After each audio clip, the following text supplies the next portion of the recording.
Well, good day. This is the 19th of June. I know it's not the 18th because that was yesterday.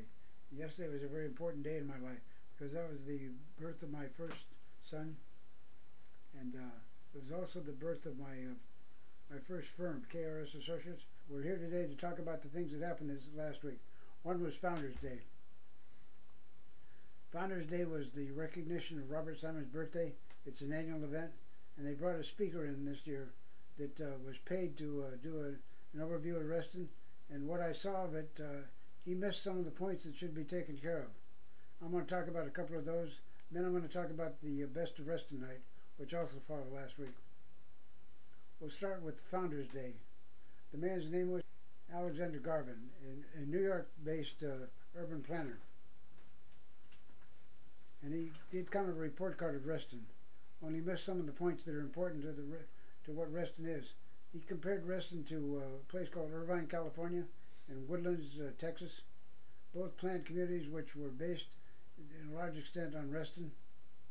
The people from Irvine came here to see what, well, they invited us out there to see what we could tell them about what they were doing compared to what we were doing. Having been in Irvine when it was a Boy Scout camp, I know a great deal about it. So I looked around and I said, gee, I don't see any workforce housing here. And they said, no, that comes from Santa Ana. We don't have that in our community. We're more upscale than that. And so the same thing is true of the Woodlands. And he said, well, they both have lakes, just like Reston has lakes. There's a difference between the Woodlands and the Irvine lakes, or waterways. And that is that they have boats in them. Our lakes don't have many boats anymore. At one point, we did have a lot of colorful sails that would unfurl and provide a splash of color into this lake and a splash of excitement as it darted from one side to the other.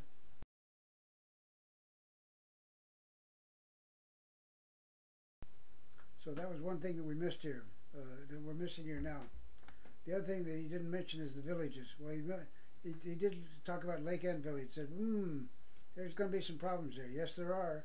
And he said maybe you don't have enough people living here anymore. And that's for sure, because I know that there's 40% drop in the population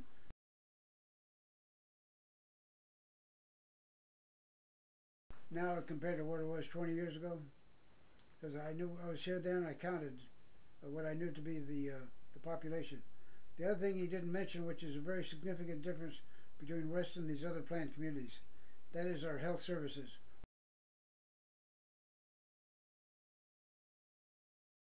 We have a hospital, they don't. But they have something that we don't. They have universities, and we don't have a university yet, but I'm proposing the creation of the Reston Graduate Planning Center, the University of Reston. That's yet to come. That'll be another YouTube. And so those are the issues that are on my radar screen right now. But I'll jump quickly to the Best of Reston. I unfortunately was in a wheelchair, so I couldn't work the crowd. But the crowd worked me because I was at the door when they left.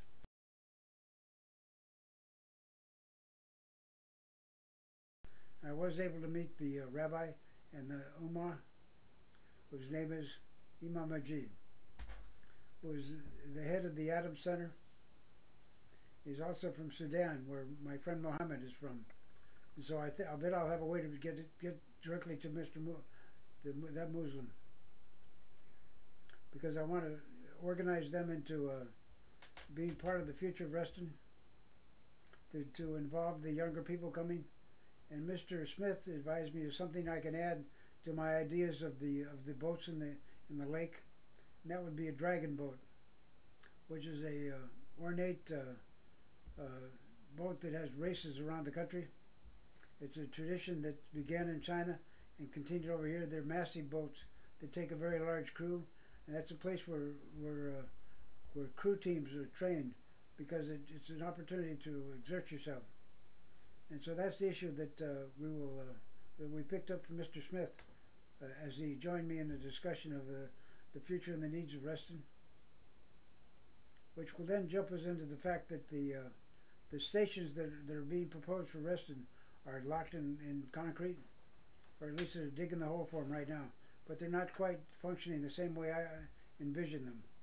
I think that the central station for Reston would be more appropriately at Reston Parkway, because that's where we have the tallest building, the most visible landmark. It's also where we have the largest employer, and that's USGS.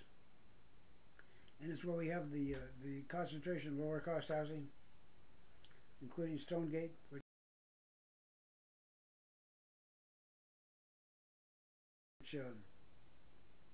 was the beginning of the affordable housing in this region. No, it wasn't the beginning. It was the beginning of it in Reston. It followed the work of the RCA, Low Income Housing Committee, which I had the opportunity to chair.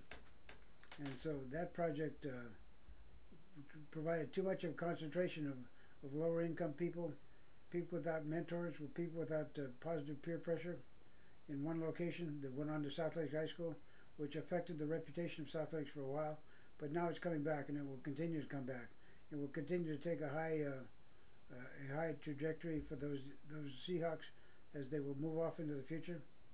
And so this was one of the opportunities to say, go Seahawks, go keep flying higher.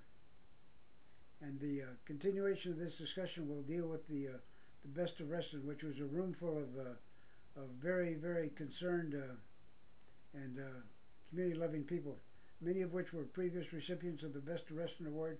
The fact that they're still here and still can move that way was indicative of the fact that Reston is a great place for remainers.